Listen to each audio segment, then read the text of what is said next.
تھے ادھر موجود تھے، فائرنگ کے وقت بھی ہم موجود تھے، اور آپ کی جو گاڑی تھی وہ کلثوم اسپتال کے ساتھ کھڑی تھی، تو ہم خود آپ یہاں کو سزا کہیں۔ نہیں جی، میں اتنی تکلیف میں تھی اتنے دنوں سے، کیونکہ اتنی شہادتیں ہوئی ہیں جس کی وجہ سے مجھے یہ سمجھ ہی نہیں آ رہی تھی کہ لوگ غلط اور جھوٹ کیوں بول رہے ہیں۔ میں بھاگنے والی عورت نہیں ہوں، اور جو خان کے لیے نکلے ان کو تو بالکل چھوڑ کے میں نہیں اکیلا جا سکتی۔ کسی کو نہیں پتا تھا میری گاڑی کون سی ہے۔ ڈی چوک پہ میں 12:30 بجے تک بالکل اکیلی تھی اپنی گاڑی میں۔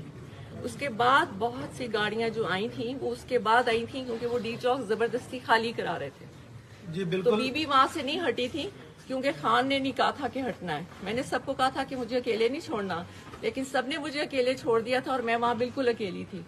یہ صرف میں نے آپ کو بتانا ہے کہ بی بی وہاں اکیلی تھی اور سب چھوڑ کے جا چکے تھے۔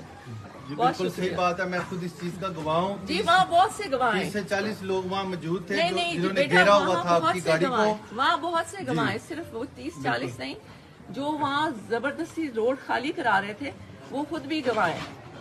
اور جب میں وہاں سے نہیں جا رہی تھی تو سیدھی میری گاڑی پہ فائرنگ ہوئی، اور باقی جو قافلہ ہے وہ بعد میں آیا تھا۔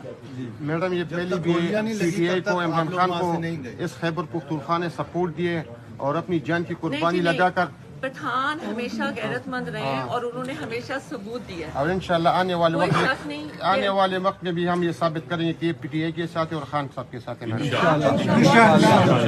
میں آئی بھی اس لیے ہوں کہ خان کے نام پہ جو شہید ہوئے ہیں، خان نے کہا تھا کہ ان کے پاس جانا ہے بہت ضروری۔ Thank you madam. چلے جی میڈم میں شرف و شریف